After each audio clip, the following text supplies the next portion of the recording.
ও যুবক, তাই আমি বলতে চাই, রব্বে কারীম বললেন, ইন্না নাহনু নাযালনা যিকরা ওয়া ইন্না লাহু লাহাফিজুন। রব নাযিল করেছেন, রবই এই কোরআনের হিফাজত করবেন। তবে শুনে রাখো, কোরআন নাযিল হওয়ার শুরু থেকে নিয়ে কাফির মুশরিকরা বিরুদ্ধাচরণ করেছে, পরিবর্তন করতে পারে নাই। ইংরেজি বিজ্ঞানীরা হাফেজ কোরআনকে হত্যা করেছে, কোরআনের কপি পড়িয়েছে, কোরআনকে পরিবর্তন করতে পারে নাই। আমি বলতে চাই, বর্তমান সময়েও গুজরাটের কসাই মুদির হাতে, মুদির নেতৃত্বে কোরআনুল কারীম থেকে 26টা আয়াত বাতিল করে দেওয়ার পায়তারা করতেছে। সুপ্রিম কোর্টে রিট হয়েছে। যুবক, আরেকবার গুজরাট হও, ওরা আয়াত পরিবর্তন করে দেওয়ার সাহস কোথায় পায়? কিয়ামত পর্যন্ত কোন অপশক্তি এ শক্তি দেখাতে পারবে না। আমাদের মতো, তোমাদের মতো যুবক থাকতে কোরআনুল কারীমের আয়াত বাতিল করে দেওয়ার রিট হবে, এটা আমি আপনি মানতে পারি না। আবারও জেগে ওঠো, খালিদ বিন ওয়ালিদের মতো আর ঘুমিয়ে থেকো না। মুদি, কসাই মুদি, যেই মুদির হাতে আমার ভাইয়ের রক্ত রঞ্জিত হয়েছে, যেই মুদির নেতৃত্বে আমার বোন ইজ্জত হারিয়েছে, যেই মুদির নেতৃত্বে আমার মা, অনেক মা বিধবা হয়েছে, যেই মুদির নেতৃত্বে আমার অনেক মায়ের কোল খালি হয়েছে, ওই মুদির নেতৃত্বে কোরআনের আয়াত বাতিল করে দেওয়ার পায়তারা করতেছে। যুবক, আরেকবার গর্জে ওঠো। আমি জানি ওরা পারবে না, তারপরে এই দৃশ্যটা দেখাবে কেন? তুমি আবারও জেগে ওঠো। কসাই মুদিকে উচিত জবাব ইনশাআল্লাহ দিতে হবে। যুবক, আমি বলি, শুনে রাখো, গজওয়াতুল হিন্দের ভবিষ্যৎবাণী রাসূল করেছেন।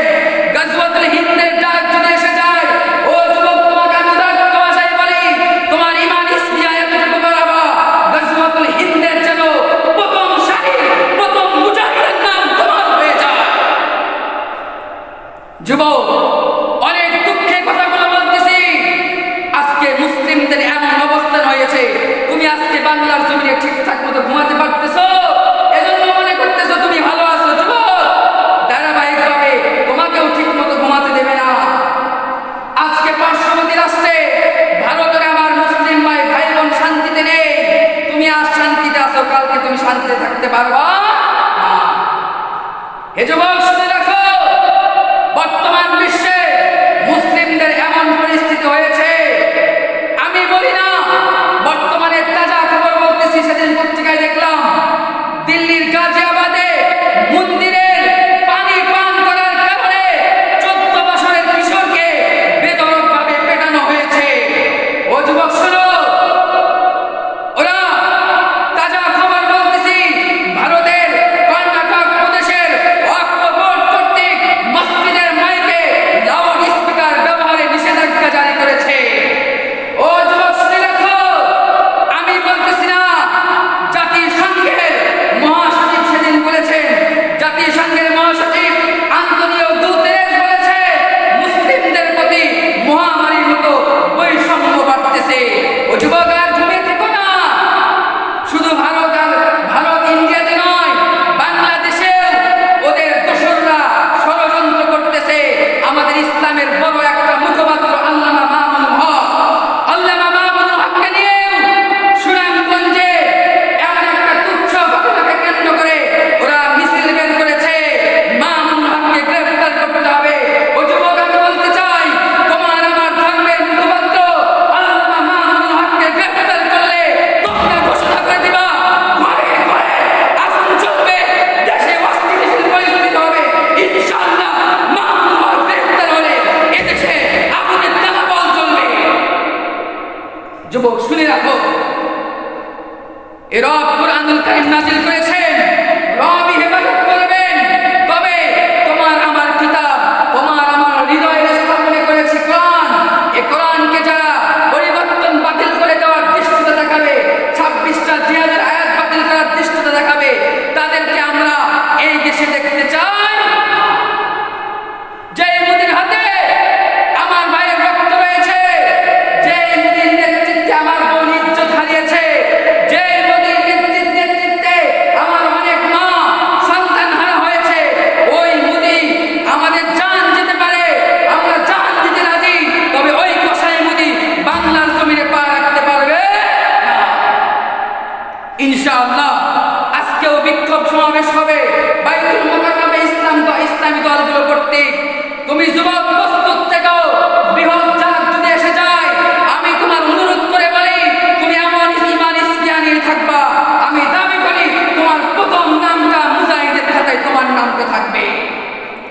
আল্লাহ রাব্বুল আলামিন সকলকে মুজাহিদের কাতারে দাঁড়িয়ে জিহাদ করে, এমনকি গাজওয়াতুল হিন্দের ডাক এসে গেলেও সেখানে শরীক হয়ে কাফের ও মুশরিকরে উৎখাত করে দিয়ে কোরআনের কায়েম, কোরআনী বিধান, কোরআনী আইন সারা বিশ্বে কায়েম করার তৌফিক দিন সবাইকে রব্বে কারীম।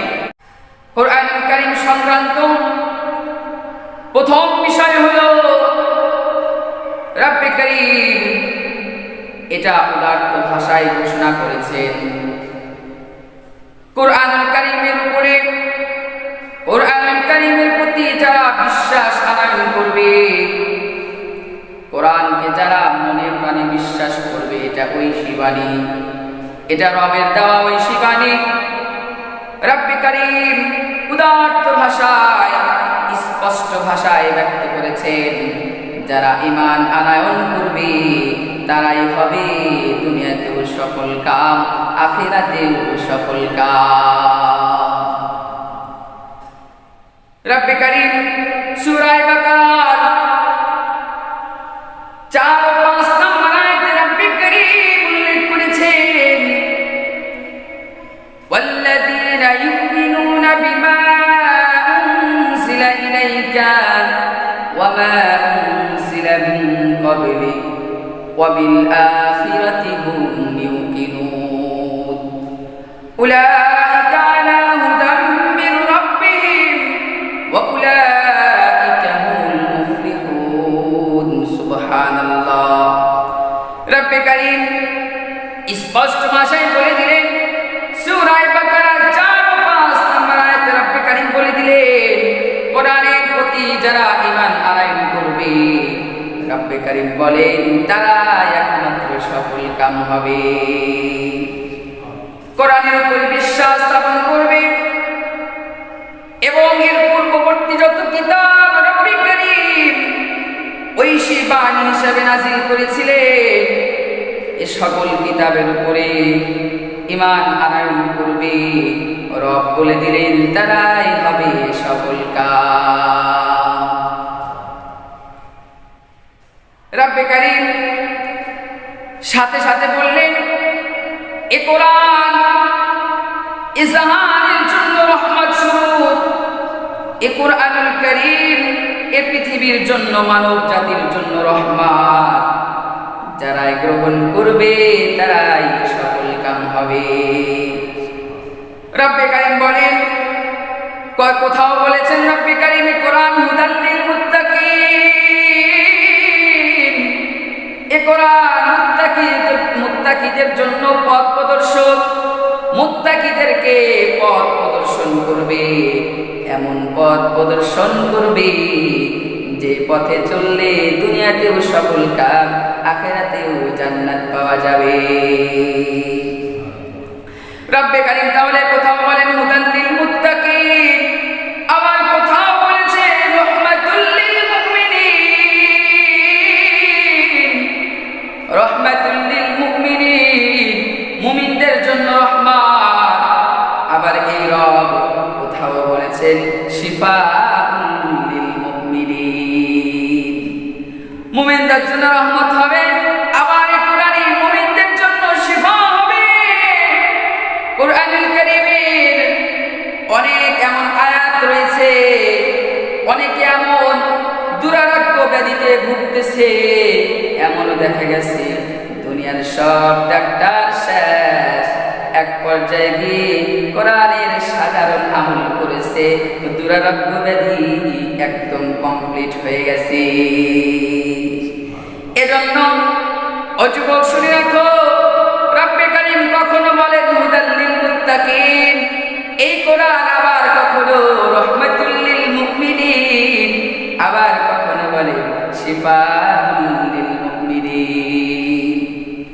এরকম অনেক আছে, অনেক উপকারিতার কথা রব্বে কারীম কোরআনুল কারীমে উল্লেখ করেছেন। এর কথা হলো সর্বসাকুল্যের কথা হলো রব্বে কারীম কোরআনের মাঝে মানব জাতির কল্যাণ নিহিত করেছেন। কোরআন তুমি মেনে নিবা, কোরআনুল কারীমের মাধ্যমে দুনিয়াতেও তুমি সম্মানী, আখিরাতেও তুমি সম্মানী। রব্বে কারীম এই যে সম্মান দান করবেন, রাসূল আরবি সাল্লাল্লাহু আলাইহি ওয়াসাল্লাম নিজের ভাষায় কথাটা ব্যক্ত করেছেন। রাসূল আরবি বলেন, আন উসমান ইবনে আফফান قال قال رسول الله صلى الله عليه وسلم من تعلم القرآن وعلمه। ইবনে মাজাহ হাদিস। রাসূল আরবি বলেন, যে কোরআন শিক্ষা করে আবার শিক্ষা দেয়। রাসূল আরবি বলে, যে কোরআন শিক্ষা করে আবার শিক্ষা দেয়, সে হলো দুনিয়ার বুকে সর্বোৎকৃষ্ট মানব। সুবহানাল্লাহ। কেন কেন জানো? এর একটাই কারণ, কোরআনের সাথে লেগেছে। এই সিনাটা কোরআনের সাথে লেগেছে, এই মেধাটা কোরআনের সাথে লেগেছে, চক্ষুটা কোরআনের সাথে লেগেছে। এই যে সব অঙ্গ দ্বারা কোরআন ব্যবহার হচ্ছে, এজন্য রাসূল আরবি বলে, সব মানুষই তো আশরাফুল মাখলুকাত, তবে আশরাফুল মাখলুকাতের মধ্যে থেকে যারা আবার কোরআনের সাথে লাগবে, এরা হলো সর্বোৎকৃষ্ট আশরাফুল মাখলুকাত। এর একটাই কারণ, কোরআনের সাথে নিসবত থাকার কারণে এত দাম, কোরআনের এত মূল্য। রব্বে কারীম অনেক জায়গায় অনেক ভাবে কোরআনের মূল্যায়নটা তুলে ধরেছেন। তবে যুবক, খুবই দুঃখের বিষয়, কোরআন নাযিল হওয়ার সময় থেকে নিয়ে আজ অবধি এমন একটা পরিবেশ সৃষ্টি হয়েছে, কোরআন নাযিল হয়েছে, মক্কার কাফির ও মুশরিকরা বলতো ওই সময়, এটা একটা গল্প কাহিনী, এটা ঐশীবাণী নয়। ওরা বলতো এটা গল্প কাহিনী, এটা ঐশীবাণী নয়। রব্বে কারীম ওদের কথার উত্তরে কুরআনুল কারীমে এটাও নাযিল করে দিয়েছেন। রব্বে কারীম এটা বুঝিয়েছেন, এটা কোনো গল্প কাহিনী নয়, এটা আমি রবের পক্ষ থেকে ঐশীবাণী। রব্বে কারীম স্পষ্ট ভাষায় কুরআনুল কারীম যে রবের পক্ষ থেকে, এটা রব স্পষ্ট ভাষায় বলে দিয়েছেন। সূরা নামলের 6 নম্বর আয়াতে রব্বে কারীম বলেন, ওয়া ইন্নাকা লাতুলাক্কাল কুরআনা মিন লাদুন হাকীমিন আলীম। রব্বে কারীম রাসূল আরবিকে বলেন, ওয়া ইন্নাকা লাতুলাক্কাল কুরআনা মিন লাদুন হাকীমিন আলীম। ওগো রাসূল, এই যে কুরআনুল কারীম, এটা আমি জ্ঞানীবান প্রজ্ঞাময় রবের পক্ষ থেকে আপনাকে কোরআন দেওয়া হচ্ছে, এটা তো ঐশীবাণী, আমি রবের কথা জিবরীলের মাধ্যমে আপনার পর্যন্ত পৌঁছেতেছে। রব্বে কারীম কাফির মুশরিকদের জবাব এভাবে দিলেন, রব্বে কারীম স্পষ্টভাবে বর্ণনা করে দিলেন, তোরা তো বলিস কল্প কাহিনী, এটা মুহাম্মদ আরবির কথা। না না না, রব্বে কারীম আর সহ্য করতে পারেন নাই, রব উদারত ভাষায় বলে দিলেন, এটা একমাত্র আমি রবের পক্ষের থেকে ঐশীবাণী মুহাম্মদ আরবির উপরে নাযিল হয়। সুবহানাল্লাহ। রব্বে কারীম এখানেই থেমে থাকেন নাই। রব্বে কারীম আরো স্পষ্ট করে অন্য আয়াতে সূরা ইউনূসের 37 নম্বর আয়াতে রব্বে কারীম বলে দিলেন, ওয়া মা কানা হাযাল কুরআনু আন ইফতারা মিন দুনিল্লাহ আন ইফতারা মিন দুনিল্লাহি ওয়ালাকিন তাসদীকাল্লাযী বাইনা ইয়াদাইহি ওয়া তাফসীলাল কিতাবি লা রাইবা ফীহি মির রাব্বিল আলামিন। রব্বে কারীম স্পষ্ট ভাষায় বলে দিলেন, এই কোরআন রব্বে কারীম ব্যতীত কেউ রচনা করে নাই। এই কোরআন একমাত্র রচনা করলে ওই রবই রচনা করেছেন। এবং এ কোরআন তো রব্বে কারিম রচনা করলেন, আবার এমন কোরআন দিলেন যে কোরআন পূর্ববর্তী সকল কিতাবগুলোকে, পূর্ববর্তী সকল আসমানি কিতাবগুলোকে সত্যায়ন করে। কোরআনে স্পষ্ট ভাষায় বর্ণিত রয়েছে যে পূর্ববর্তী যে কিতাবগুলো রব্বে কারিম নাযিল করেছিলেন ও কিতাবগুলো এই কুরআনুল কারীম সত্যায়ন করে। ওয়া তাফসীলাল কিতাব, এই কিতাবে বিশদ বিবরণ রয়েছে, অনেক বিষয়ের বিশদ বিবরণ রয়েছে। রব এটাও বলে দিলেন, সাথে সাথে রব্বে কারীম বলেন লা রাইবা ফীহি মির রাব্বিল আলামিন। এ কোরআন যে রব্বে কারীমের পক্ষ থেকে, এ কোরআন যে রব্বে কারীমের পক্ষ থেকে, এর মাঝে কোনো সন্দেহ নাই। ও মক্কার কাফিরেরা সন্দেহ পোষণ করে নিজের কপাল পুড়িস না, এ কোরআন কিন্তু রবের পক্ষ থেকে ঐশী বাণী। রব্বে কারীম ওই যাবার সূরা নিসার ৮২ নম্বর আয়াতে রব্বে কারীম বলেন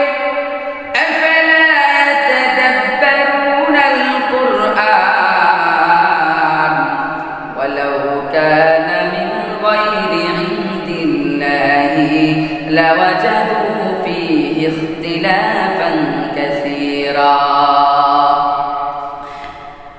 رب كريم বলেন أفلا يتدبرون القرآن، তারা কুরআনুল কারীমের মাঝে কেন গবেষণা করে না, কুরআনুল কারীম নিয়ে কেন চিন্তা চেতনা করে না, ফিকির করে না। রব্বে কারীম বলেন ওয়ালাউ কানা মিন ইনদি গায়রিল্লাহ, এই কিতাব যদি রব ছাড়া অন্য কারোর পক্ষ থেকে হতো, রব্বে কারীম বলে লাওয়াজাদু ফীহি ইখতিলাফান কাসীরা, তাহলে কোরআনের মাঝে অনেক অনেক অসঙ্গতি দেখা দিত। কারণ কি যুবক, তুমি জানো, দেখো না এই যে বৈজ্ঞানিকরা একটা বিষয় নিয়ে একাধিক বৈজ্ঞানিক গবেষণা করে, একজনের গবেষণা একরকম হয়, আরেকজনের গবেষণা আরেক রকম হয়। এই যে পৃথিবী ঘোরে নাকি সূর্য ঘোরে, এ নিয়ে কত মারামারি হয়েছে তোমরা ভালো জানো। কেউ বলে পৃথিবী ঘোরে, আবার কেউ বলে সূর্য ঘোরে, আবার কেউ বলে সূর্য পৃথিবী উভয়টাই ঘোরে। এই দেখো মানুষের মতো আমাদের মাঝে কত বৈপরীত্য দেখা যায়। রব্বে কারীম এটাই বললেন, মানুষ মানব রচিত যদি এ কোরআন হতো, তাহলে কোরআনের মাঝে অনেক বিপরীত ব্যবস্থা দেখা দিত, অনেক বিপরীত বিপরীত বিষয় চলে আসতো, একটা সাথে একটা সাংঘর্ষিক হতো। কিন্তু আমি রবের পক্ষ থেকে হয়েছে বলেই এই কোরআনের মাঝে একটা জায়গায় অসঙ্গতি পাওয়া যাবে না। সুবহানাল্লাহ। রব্বে কারীম বলে দিলেন, এখন তো বুঝে আসলো এ কোরআন মানব রচিত নয়, এ কোরআন আমি রবের পক্ষ থেকে। ও বান্দা, আমি রবের পক্ষ থেকে ঐশী বাণী, ঐশী বাণীটা মানব রচিত বলে আখ্যায়িত করে নিজের কপাল নিজে করিস না। ওই যে রবের পক্ষ থেকে এটা যখন রব্বে কারীম কুরআনুল কারীমের মাধ্যমে প্রমাণ করে দিলে, আবার একদল আছে, ওই দল আবার এটা বিশ্বাস করে যে এটা রবের পক্ষ থেকে। তবে রবের পক্ষ থেকে হলেও অন্যান্য কিতাব যেমন ইখতিলাফ আছে, অন্যান্য কিতাব যেমন পরিবর্তন হয়ে গেছে, কুরআনুল কারীমও মনে হয় এমন পরিবর্তন হয়েছে। সন্দেহ পোষণ করে রব্বে কারীম এই কথার উত্তর উদাত্ত ভাষায় দিয়েছে। আমার রব বলতেছেন সূরা বাকারা 2 নম্বর আয়াতে রব্বে কারীম বলেন আলিফ লাম মিম যালিকাল কিতাবু লা রাইবা ফীহ। রব্বে কারীম স্পষ্ট ভাষায় বলে দিলেন, যালিকাল কিতাবু লা রাইবা ফীহি, এমন কিতাব এটা যার মধ্যে কোনো সন্দেহ সংশয় পাওয়া যাবে না। রব্বে কারীম আবার বলেন, এই কুরআনুল কারীম আমি রবের পক্ষ থেকে কোনো সন্দেহ নেই, এই কুরআনের মাঝে কোনো প্রকারের সন্দেহ নেই। রব্বে কারীম বলেন, লা রাইবা ফীহি মির রাব্বিল আলামিন, রবের পক্ষ থেকে যেমন সন্দেহ নেই, অনুরূপভাবে এই কোরআনের মাঝে এমন কোনো অসঙ্গতি নেই।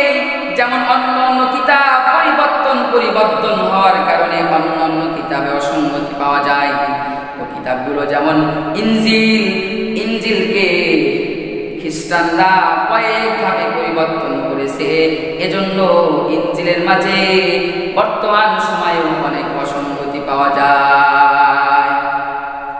বর্তমান ইনজিলের নাম বাইবেল লিখেছে, হলি বাইবেলে অসঙ্গতি পাওয়া যায়। এই ধারণা করে কোরআনে অসঙ্গতি আছে, এটা ধারণা করে সন্দেহ করে। কিন্তু রব বলে দিলেন, কুরআনুল কারীমের কোথাও সন্দেহ পাওয়া যাবে না। ওই যে অনেকেই সন্দেহ করত,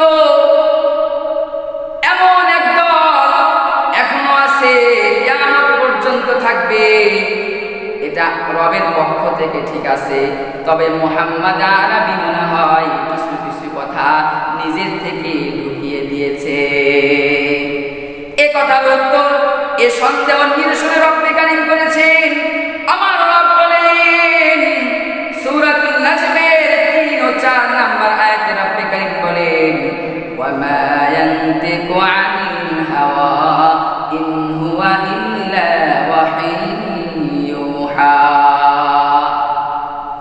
রব্বে কারীম বলেন, ওয়া মা ইয়ানতিকু আনিল হাওয়া, মুহাম্মদ আরবি যা বলে এটা নিজের থেকে বলে না, এটা মুহাম্মদ আরবি যা বলে নিজের থেকে বলে না। এই যে মুহাম্মদ আরবি যা বলে এটা কিন্তু রব্বে কারীমের পক্ষ থেকে জিবরাইল আমিনের মাধ্যমে রাসূল আরবির উপরে নাজিল হয়। ইন হুয়া ইল্লা ওয়াহিয়ুহা, এটা ওহী, মুহাম্মদ আরবির বানানো কথা নয়।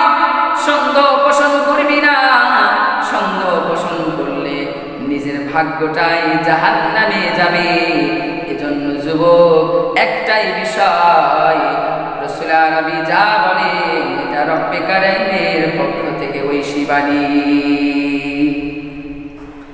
সূরাতুন নাজমের 3 ও 4 নম্বর আয়াতে রব্বে কারীম এটা উদাত্ত ভাষায় বলে দিলেন, স্পষ্ট করে বলে দিলেন, রাসূল আরবি যা বলেন এটা স্বয়ং রবের পক্ষ থেকে ওহী।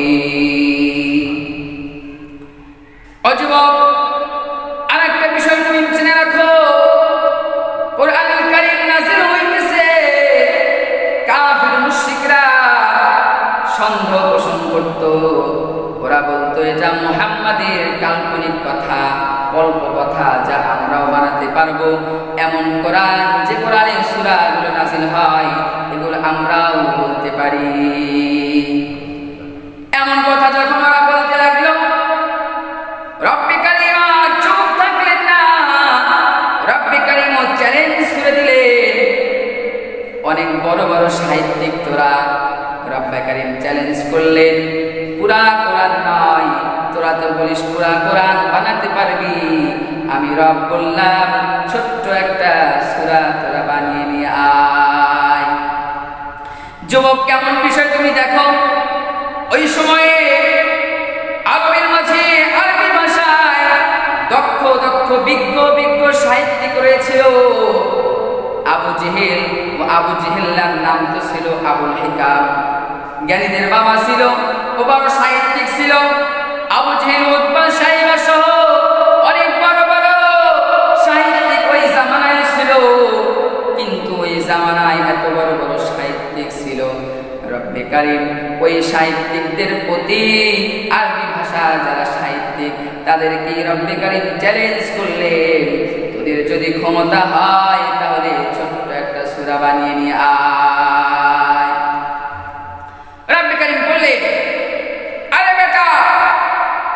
সন্দেহ পোষণ করিস, পুরা কোরআন লাগবে না, ছোট্ট একটা সূরা নিয়ে আয়, ছোট্ট থেকে ছোট একটা সূরা বানিয়ে নিয়ে আয়, দেখা যাবে, তখনই প্রমাণ হবে এটা কাল্পনিক কথা নাকি আমি রবের পক্ষ থেকে ঐশী বাণী।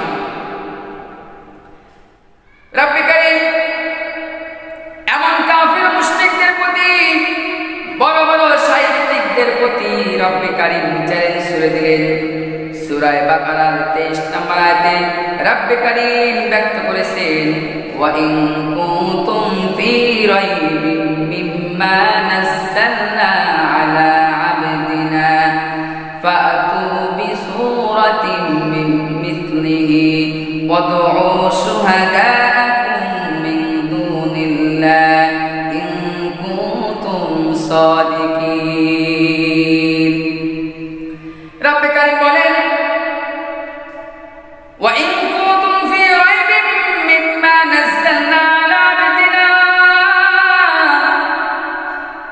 আমি আমার বান্দা মুহাম্মদ আরবির উপরে যা নাযিল করেছি এর মাঝে তোদের যদি সন্দেহ হয়, তোদের যদি সংশয় হয়, সন্দেহ হয়, ফাতু বিসূরাতিন মিন মিথলি, তাহলে কুরআনুল কারীমের পুরাটা লাগবে না, একটা সূরার মধ্যে একটা সূরা তোরা বানিয়ে নিয়ে আয়। তোরা তো বড় বড় সাহিত্যিক, রব্বে কারীম এটাও বলে দিলেন একা একা বানাতে হবে না, ওয়াদউ শুহাদাআকুম মিন দুনিল্লাহ। রব্বে কারীম বলেন আরে নিজে নিজে করতে হবে না, রব বলে দিলেন এই একটা সূরা বানাবি, তোদের মাঝে যত বড় বড় সাহিত্যিক আছে তাদেরকে ডেকে নিয়ে আসবি, ওই সাহায্যকারীদেরকে ডেকে নিয়ে আসবি, সবাই মিলে একটা সূরা বানিয়ে দেখা, ইন কুনতুম সাদিকিন। তোরা যদি তোদের দাবিতে 100% এর সত্যবাদী হয়ে থাকিস, তাহলে পুরা কুরআন কারীম নয়, ছোট্ট একটা সূরা নিয়ে আয়। ওরা তো আসলে পারবে না, ওরা তো আসলেও পারবে না, ওরা অক্ষম হবে, রব্বে কারীম এটা জানেন, এটা জেনেই তো চ্যালেঞ্জ ছুড়ে দিয়েছেন। রব্বে কারীম বলেন ওরা যে পারবে না আমি রব আগের থেকেই জানি।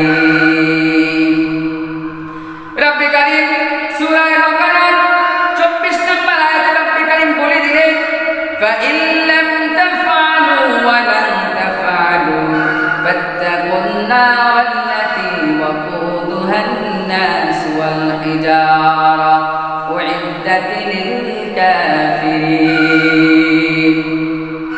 রব্বে কারীম বলেন ফাইন লাম তাফআলু ওয়া লান তাফআলু, রব্বে কারীম বলেন যদি একটা সূরা আনায়ন না করতে পারিস, না আনতে পারিস, রব আবার আরেকখানে বলতেছেন ওয়া লান তাফআলু, রব বলেন পারবি না, পারবি না, আসলে কখনো পারবি না, তোরা তো বুঝিস না এটা ঐশী বাণী, যত বড় সাহিত্যিক হাস না কেন তোরা পারবি না। রব্বে কারীম বলেন আমি জানি পারবি না, ওরা আসলে এই যে বাস্তবতা রব যা বলে দিয়েছেন তাই হয়েছে। মক্কার সকল সাহিত্যিকরা এক জায়গায় হয়ে একটা সূরা বানায় দেখাইতে পারে না। সুবহানাল্লাহ। অনেকদিন সময় ছিল, যতদিন পারো চেষ্টা করতে থাক, সারা জীবন ভর চেষ্টা করে একটা মাত্র সূরা বানাবি কুরআনুল কারীমের সূরার মতো। ওরা সর্বোচ্চ চেষ্টা করে ছোট্ট একটা সূরা বানাতে পারে না। সুবহানাল্লাহ। রব্বে কারীম চ্যালেঞ্জ ছুড়ে দিলেন, শুধু এই চ্যালেঞ্জ ওদের প্রতি নয়, কিয়ামত পর্যন্ত যত বড় সাহিত্যিক আসুক, যেই সন্দেহ পোষণ করবে রব্বে কারীম তার প্রতিও এই চ্যালেঞ্জ ছুড়ে দিয়েছেন, দেখা বেটা একটা ছোট থেকে ছোট সূরা বানিয়ে দেখা, শুধু সন্দেহ করলে চলবে না। ওরা যখন না পারল, রব্বে কারীম আবার বললেন আমি জানি তোরা পারবি না, আসলে বাস্তবতাই তাই হলো ওরা পারল না। রব্বে কারীম এবার বললেন ফাত্তাকুন নারাল্লাতী ওয়াকুদুহা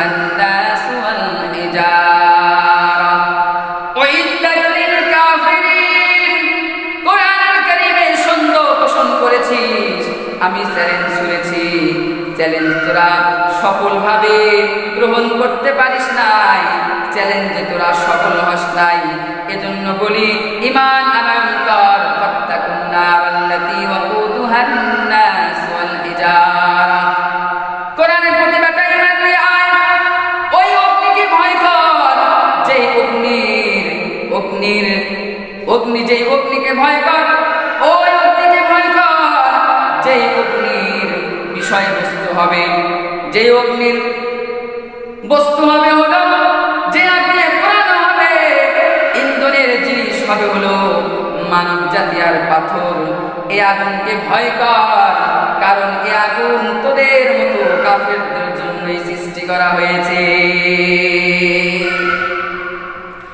এই যে এবার তো সফল হলি না, সফল যখন হলি না, এখন তোদের প্রতি আমি রবের উদারত আহ্বান, ওই অগ্নিকে ভয় কর, যেই অগ্নি তোদের মতো কাফিরদের জন্য বানানো হয়েছে।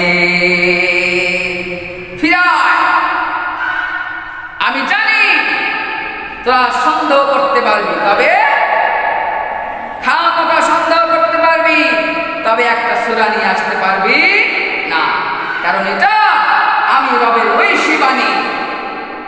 এবার ফিরাস, অগ্নিকে ভয় কর, জাহান্নামের আগুনকে ভয় কর, যে জাহান্নামের আগুন তোদের মতো কাফির মুশরিকদের জন্য সৃষ্টি করা হয়েছে। এই যে কাফির মুশরিকরা ব্যর্থ হয়ে গেল, ওরা পারল না ছোট থেকে ছোট একটা সূরা নিয়ে আসতে। ওই যে বলেছিলাম রব্বে কারীম এই চ্যালেঞ্জ কোরআন নাযিলের সময় যখন দিয়েছে, তখনকার থেকে নিয়ে কিয়ামত পর্যন্ত এই চ্যালেঞ্জ বহমান থাকবে। এটা ঐশী বাণী, পুরা কোরআন তো দূরের কথা, কোরআনুল কারীমের একটা সূরা তো দূরের কথা, একটা আয়াত তো দূরের কথা, কোরআনুল কারীমের একটা শব্দ তো দূরের কথা, একটা জের জবর পেশ পরিবর্তন করার ক্ষমতা কারো নাই, পারবে না। রব্বে কারীম নিজে বলেছে, ইন্না নাহনু নাযালনা যিকরা ওয়া ইন্না লাহু লাহাফিজুন। রব বলেছেন, আমি রব কোরআন নাযিল করেছি, আমি রব কোরআন আবার হেফাজত করব কিয়ামত পর্যন্ত। কেউ পারবে না। ও যুবক, ওই যে কাফির মুশরিকরা পারল না, এই যে ধারাবাহিকভাবে এই চ্যালেঞ্জ বহমান থাকবে। এ যুগের অনেকেই চেষ্টা করেছে, অনেক দার্শনিক, অনেক সাহিত্যিক চেষ্টা করেছে, পারে নাই। তাদের মাঝে অন্যতম একজন মানুষের নাম আমি তোমাদেরকে শোনাই, ডক্টর মরিস বুকাইলি। কি নাম বললাম যুবক? Doctor Morris Bucaille. Doctor Morris Bucaille ফ্রান্সের অন্যতম একজন সার্জন, গবেষক, অনেক বিজ্ঞ একজন মানুষ। দুনিয়ার দিক থেকে, দুনিয়ার জ্ঞানের প্রসারতা থেকে অনেক জ্ঞানী একজন মানুষ। 1980 দশকে মক্কা নগরীতে একটা এডুকেশন কনফারেন্স হয়েছিল। এই কনফারেন্সে ডক্টর মরিস বুকাইলি উপস্থিত ছিল। এই কনফারেন্সে একটা বক্তব্য এমন ছিল, কোরআনুল কারীম ঐশী বাণী, রব্বে কারীম কোরআনুল কারীমের মাঝে চ্যালেঞ্জ করেছেন, কোন মানব কিয়ামত পর্যন্ত কোরআনুল কারীমের মাঝে কোন জায়গায় কোন রকমের অসঙ্গতি বের করতে পারবে না, বৈপরীত্য পাবে না। ডক্টর মরিস বুকাইলি অনেক বড় একজন বিজ্ঞ মানুষ। ও ছিল খ্রিস্ট ধর্মের অনুসারী, ও তো নিজে খ্রিস্ট ধর্মের অনুসারী ঠিক, তবে দা হোলি বাইবেল, ইনজিলকে, যেটা বর্তমান নাম হলো ইনজিলের বর্তমান নাম হলো বাইবেল, বাইবেলে ডক্টর মরিস বুকাইলি গবেষণা করে অনেক অসঙ্গতি পেয়েছে। ডাক্তার মরিস বুকাইলি যখন এই বক্তব্যটা শুনলো, কোরআনুল কারীমে চ্যালেঞ্জ ছুড়ে দেওয়া হয়েছে, কেউ এর মাঝে অসঙ্গতি পাবে না। ওইবার নিজের মুখে আশা বাঁধলো, আমি তো বাইবেলের মাঝে অনেক অনেক অসঙ্গতি পেয়েছি, আমি যদি কোরআনুল কারীমে গবেষণা করি, বেশি না হোক এক দুইটা হলেও তো অসঙ্গতি আমি পাবো। এ অসঙ্গতি যদি আমি পাই, সারা বিশ্বে আমার নাম এক নামে চিনবে সবাই। এমন একজন ব্যক্তি কেউ পারে নাই। কিন্তু ডক্টর মরিস বুকাইলি এমন একজন ব্যক্তি কোরআনুল কারীমে অসঙ্গতি বের করেছে। ওই কনফারেন্সে ডক্টর মরিস বুকাইলি চ্যালেঞ্জ গ্রহণ করে দিল, চ্যালেঞ্জ গ্রহণ করে বলল, আমি কোরআনুল কারীমে অসঙ্গতি বের করে দেখাতে পারবো। বেটা তো বোকা, ইঞ্জিল তো ধাপে ধাপে অনেকবার পরিবর্তন হয়েছে, এজন্য ইঞ্জিলের মাঝেও অসঙ্গতি পেয়েছে। কিন্তু ইঞ্জিলের মতো তো আর কোরআন নয়। রব বলেছেন, আমি নাজিল করেছি, আমি নিজ হাতে হেফাজত করব, এটা জানে না। এজন্য চ্যালেঞ্জ গ্রহণ করেছে। চ্যালেঞ্জ গ্রহণ করে যুবক আমাদের লস হয় না, আমাদের মুসলিম উম্মার জন্য লাভ হয়েছে। এরপরের ঘটনা হলো, ডক্টর মরিস বুকাইলি 5 বছর গবেষণা করেছে। 5 বছর দীর্ঘ সময় শুধু কোরআন গবেষণা করার পরে ডক্টর মরিস বুকাইলি খ্রিস্ট ধর্ম ছেড়ে মুসলিম ধর্মে এসেছে। সুবহানাল্লাহ, ছেড়ে দিয়েছে। 5 বছর বাইবেলের মাঝে গবেষণা করেও অনেক অসঙ্গতি পেয়েছে। কোরআনুল কারীম গবেষণা করে খ্রিস্ট ধর্ম ছেড়ে ইসলাম ধর্ম গ্রহণ করেছে। পারবে না। ডক্টর মরিস বুকাইলি 5 বছর গবেষণা করার পরে বলেছে, বাইবেলে তো আমি অনেক অসঙ্গতি পেয়েছি, কোরআনুল কারীমে আমি কোন ধরনের অসঙ্গতি তো পাইনি। আমি যত গবেষণা করেছি তত ভিন্ন ভিন্ন মজা পেয়েছি। সুবহানাল্লাহ, ভিন্ন ভিন্ন মজা পেয়েছি। যতই আমি গবেষণা করি, যতই ভিতরে যাই, ততই মজা পেতে থাকি, ততই কোরআনের প্রতি আসক্তি হতে থাকি, কোরআনের প্রতি আসক্ত হতে থাকি। এক পর্যায়ে আমি এটা ডিসিশন নিয়ে ফেলি, আমি খ্রিস্ট ধর্ম ছেড়ে ইসলাম ধর্ম গ্রহণ করব। ও বুঝে গেছে ইনজিলের মাঝে অসঙ্গতি পেয়েছি, কারণ এটা পরিবর্তন হয়েছে। কোরআনুল কারীম এমন কিতাব যেটা কোন যুগের কোন সাহিত্যিকই পরিবর্তন করতে পারবে না। ডক্টর মরিস বুকাইলি ইসলাম গ্রহণ করার পরে নিজের নামটা মরিস বুকাইলি থেকে সরিয়ে নিজের নামটা সুলাইমান রেখেছে। সুবহানাল্লাহ, নিজের নামটাও পরিবর্তন করে দিয়েছে। ও যুবক, তোমার যদি জানতে চাই, এর চাইতেও বিস্তারিত ভাবে জানতে চাই, তাহলে তোমাকে আমি ডক্টর মরিস বুকাইলির নিজের হাতে লেখা বইটার নাম আমি বলে দিই।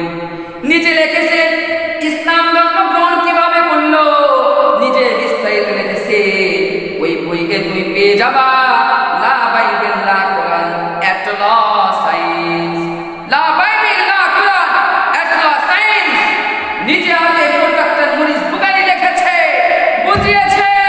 ও যুবক, কোরআন এমন সত্য যেটা আমি যত করেছি আমার আসক্ত হয়েছে, এমন পর্যায়ে চলে গেছে আমি খ্রিস্ট ধর্ম ছেড়ে ইসলাম ধর্ম গ্রহণ করতে বাধ্য হয়েছি। লা বাইবেল লা কোরআন এট ল সায়েন্স, এই কিতাব খুললে, বইটা খুললে তুমি পেয়ে যাবে বিস্তারিত ভাবে। ও যুবক, এমন একজন বিজ্ঞ মানুষ, খ্রিস্ট ধর্মের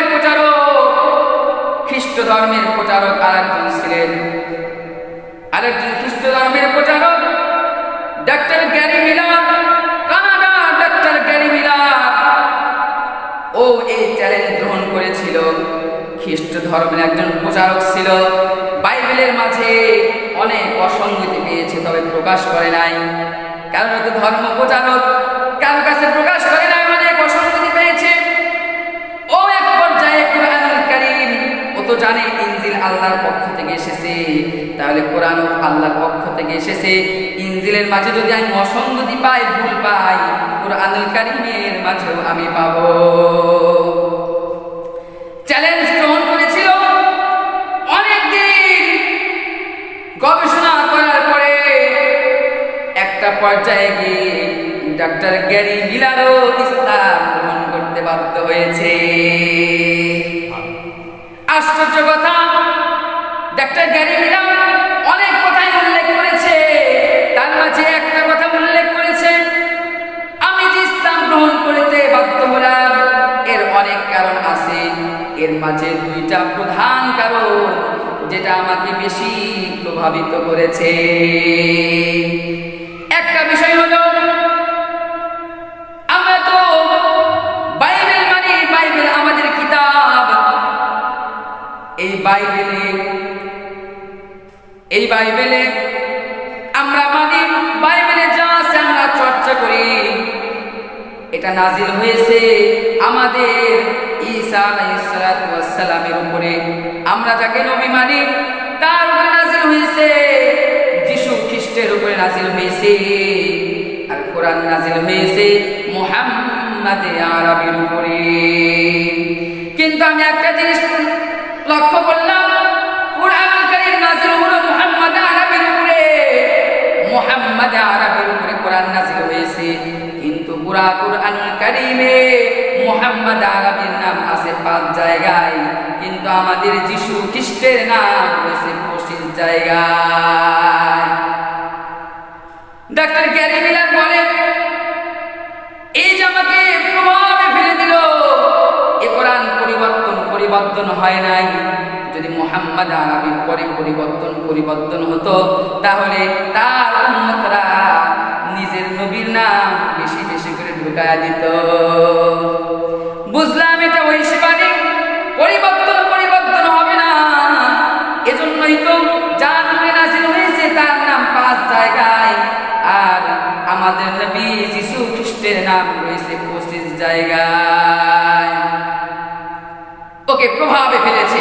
আরে কিতাব নাযিল হয়েছে মুহাম্মদ আরবির উপরে, তার নাম হলো 5 জায়গায়, আমরা যারা নবী মানি তার নাম রয়েছে 25 জায়গায়। ডক্টর গ্যারি মিলার বলেন, আরেকটা বিষয় আমাকে বেশি প্রভাবিত করেছে, সে বিষয়টা হলো, আমি কুরআনুল কারীম যখন গবেষণা করতেছিলাম, একটা পর্যায়ে গিয়ে দেখলাম আমাদের যিশু খ্রিস্টের মা হযরতে মারিয়াম আলাইহিস সালাম, হযরতে মারিয়ামের নামে কুরআনুল কারীমে স্বতন্ত্র একটা সূরা আছে। এই সূরার মাঝে মারিয়াম আলাইহিস সালামকে নিয়ে এত প্রশংসা করা হয়েছে, যত প্রশংসা স্বয়ং ইনজিলে করা হয় নাই। আমি প্রভাবিত হলাম, কারণ মুহাম্মদ আরবির উপরে নাযিল হয়েছে কোরআন, কিন্তু যিশু খ্রিস্টের নামও বেশি, আবার তার মায়ের নামে একটা স্বতন্ত্র সূরা আছে। ও সূরায় এত প্রশংসা তার মায়ের করা হয়েছে, যত প্রশংসা স্বয়ং ইনজিলে করা হয় না। সুবহানাল্লাহ। এভাবে ডক্টর গ্যারি মিলার ইসলাম আইন করতে বাধ্য হয়েছে। যে কিতাব পরিবর্তন হয়েছে, এই কিতাবের অনুসারে আমি হতে পারি না। যে কিতাব পরিবর্তন হবে না, কোনো অসঙ্গতি থাকবে না, এই কিতাবগুলো আমার জন্য আসল কিতাবগুলো আখ্যায়িত করতে হবে। এটাই হলো প্রকৃত প্রেক্ষাপট। যুবক, সে যুগেও বড় বড় সাহিত্যিকরা পারে নাই, সন্দেহ করেছে, তবে একটা জের জবরও পরিবর্তন করতে পারে না, আজও পারবে না, কিয়ামত পর্যন্ত কেউ পারবে না। কিন্তু তারপর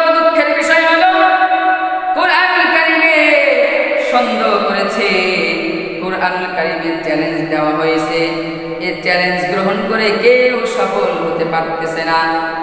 একটা পর্যায়ে এসে অনেক জাতি অনেক সময়ে চেষ্টা করেছে এই কোরআনকে মুছে ফেলানোর জন্য চেষ্টা করেছে। ভুল তো নাই, সবাই বুঝে ঐশী বাণী। এই যে কোরআন থেকে মুসলমানের সন্তানগুলো অনুপ্রাণিত হয়, মুসলমানের সন্তানগুলো জিহাদের কথা বলে, মুসলমানের সন্তানগুলো তাওহীদের কথা বলে, এক রবের কথা বলে, এই কোরআন পড়ে পড়ে মুসলমানের সন্তানগুলোর ঈমান মজবুত করে। কাফির মুশরিকরা চিন্তা করতেছে আমরা তো ভুল ধরতে পারলাম না, এখন জোর করে হলেও এই কোরআন কোনো না কোনো ভাবে মুছে দিতে হবে। মুছে দেওয়ার পায়তারা করে, সারা বিশ্ব থেকে কোরআনের চর্চা তুলে দেবে। অনেকেই চেষ্টা করেছে। যুবক, নিকটের কথা বলি, নিকটের কথা হলো ব্রিটিশরা যখন তৎকালীন সময়ে ভারতবর্ষে আখড়া জমিয়েছিল, ইংরেজ বেনিয়ারা ব্রিটিশরা দেখলো আমাদের রাজত্ব ভারতবর্ষে টিকিয়ে রাখতে হলে মুসলমানের সবচাইতে বড় হাতিয়ার কোরআনকে মুছে ফেলতে হবে। ওদের চেষ্টা অনুপাতে ওরা কোরআন মুছে ফেলার মিশন শুরু করে দিল। মিশনটা ছিল এমন, ঘরে ঘরে যাবে, মুসলমানের ঘরে ঘরে যাবে, কোরআনগুলো বের করে পড়ে ফেলবে, মুসলমানের সকল মাদ্রাসাগুলো বন্ধ করে দিবে, মাদ্রাসাগুলো বন্ধ করে তালাবদ্ধ করে পুরা মাদ্রাসায় আগুন জ্বালিয়ে দেবে, মসজিদে মসজিদে আগুন জ্বালাবে, সব কোরআনের কপিগুলো, কোরআনের যত কপি আছে সব পুরে ছাই ছাই হয়ে যাবে।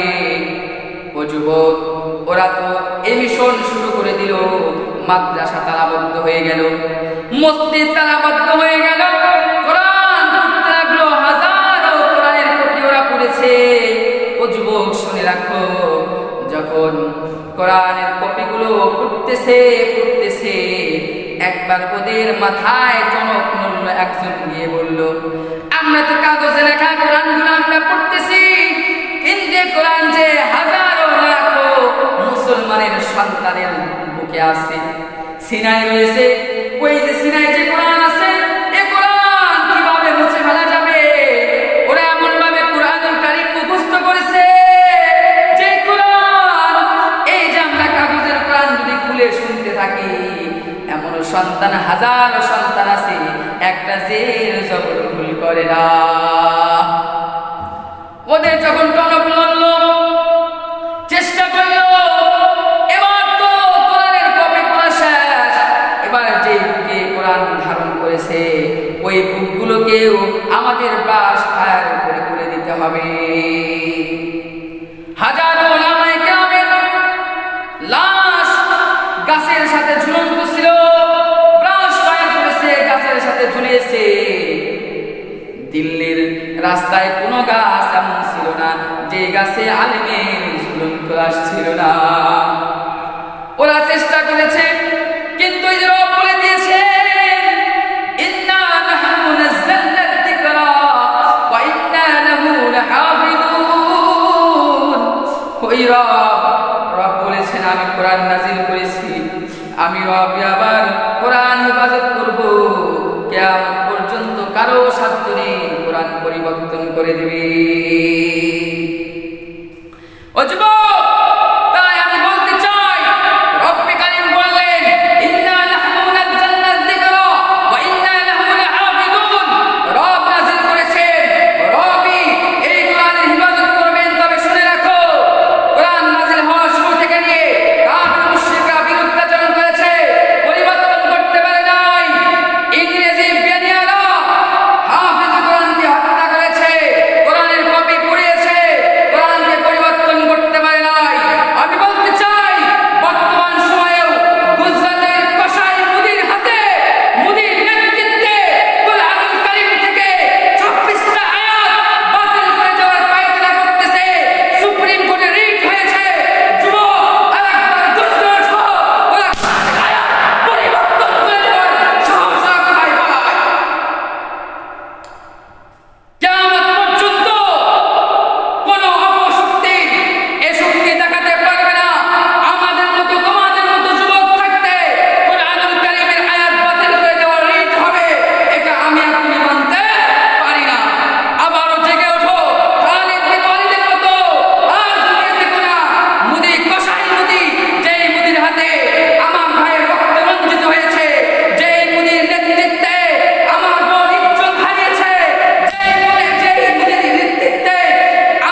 যুবক আমি বলি, শুনে রাখো, গজওয়াতুল হিন্দের ভবিষ্যৎবাণী রাসূল করেছেন। গজওয়াতুল হিন্দের ডাক যদি এসে যায়, ও যুবক, তোমাকে আমি উদাত্ত ভাষায় বলি, তোমার ঈমান ইসলাম এতটুকু বাড়াবা, গজওয়াতুল হিন্দের যেন প্রথম সারি, প্রথম মুজাহিদের নাম তোমার হয়ে যায়। যুবক, অনেক দুঃখের কথাগুলো বলতেছি। আজকে মুসলিমদের এমন অবস্থান হয়েছে, তুমি আজকে বাংলার জমিনে ঠিকঠাক মতো ঘুমাতে পারতেছো, এজন্য মনে করতেছো তুমি ভালো আছো। যুবক, ধারাবাহিকভাবে তোমাকেও ঠিক মতো ঘুমাতে দেবে না। আজকে পার্শ্ববর্তী রাষ্ট্রে ভারতের আমার মুসলিম ভাই বোন শান্তিতে নেই, তুমি আজ শান্তিতে আছো, কালকে তুমি শান্তিতে থাকতে পারবা না। হে যুবক, শুনে রাখো, বর্তমান বিশ্বে মুসলিমদের এমন পরিস্থিতি হয়েছে, আমি বলি না, বর্তমানে তাজা খবর বলতেছি, সেদিন পত্রিকায় দেখলাম দিল্লির গাজিয়াবাদে মন্দিরের পানি পান করার কারণে 14 বছরের কিশোরকে বেধড়কভাবে পেটানো হয়েছে। ও যুবক শোনো, ওরা তাজা খবর বলতেছি, ভারতের কর্ণাটক প্রদেশের ওয়াকফ বোর্ড কর্তৃক মসজিদের মাইকে লাউড স্পিকার ব্যবহারে নিষেধাজ্ঞা জারি করেছে। ও যুবক শুনে রাখো, আমি বলতেছি না, জাতিসংঘের মহাসচিব সেদিন বলেছেন, জাতিসংঘের মহাসচিব আন্তোনিও গুতেরেস বলেছে, মুসলিমদের প্রতি মহামারীর মতো বৈষম্য বাড়তেছে। ও যুবক, আর ঘুমিয়ে থেকো না। শুধু ভারত ইন্ডিয়াতে নয়, বাংলাদেশে ওদের দোসররা ষড়যন্ত্র করতেছে। আমাদের ইসলামের বড় একটা মুখপাত্র আল্লামা মামুনুল হককে নিয়ে সুনামগঞ্জে এমন একটা তুচ্ছ ঘটনাকে কেন্দ্র করে ওরা মিছিল বের করেছে, মামুনুল হককে গ্রেফতার করতে হবে। ও যুবক, আমি বলতে চাই, তোমার আমার ধর্মের মুখপাত্র আল্লামা মামুনুল হককে গ্রেফতার করলে তোমরা ঘোষণা করে দিবা ঘরে ঘরে আগুন জ্বলবে, দেশে অস্থিতিশীল পরিস্থিতি হবে। ইনশাআল্লাহ মামুনুল হক গ্রেফতার হলে এদেশে আগুনের দানাবল জ্বলবে। যুবক শুনে রাখো, এ রব কুরআনুল কারীম নাযিল করেছেন, রবই হেফাজত করবেন। তবে তোমার আমার কিতাব, তোমার আমার হৃদয়ে স্থাপনে করেছে কোরআন। এই কোরআনকে যারা পরিবর্তন বাতিল করে দেওয়ার দৃষ্টতা দেখাবে, 26টা জিহাদের আয়াত বাতিল করার দৃষ্টতা দেখাবে, তাদেরকে আমরা এই দেশে দেখতে চাই। যে মোদির হাতে আমার ভাইয়ের রক্ত রয়েছে, যে মোদির নেতৃত্বে আমার বোন ইজ্জত হারিয়েছে, যে মোদির নেতৃত্বে আমার অনেক মা সন্তান হারা হয়েছে, ওই মোদি আমাদের জান যেতে পারে, আমরা জান দিতে রাজি, তবে ওই কসাই মোদি বাংলার জমিনে পা রাখতে পারবে না। ইনশাআল্লাহ আজকেও বিক্ষোভ সমাবেশ হবে বাইতুল মুকাররমে ইসলামী দলগুলো কর্তৃক। তুমি যুবক প্রস্তুত থেকো, বৃহৎ জাত যদি এসে যায়, আমি তোমার অনুরোধ করে বলি, তুমি এমন ঈমান ইসলাম নিয়ে থাকবা, আমি দাবি করি তোমার প্রথম নামটা মুজাহিদের খাতায় তোমার নামটা থাকবে। আল্লাহ রাব্বুল আলামিন সকলকে মুজাহিদের কাতারে দাঁড়িয়ে জিহাদ করে, এমনকি গজওয়াতুল হিন্দের ডাক এসে গেলেও সেখানে শরীক হয়ে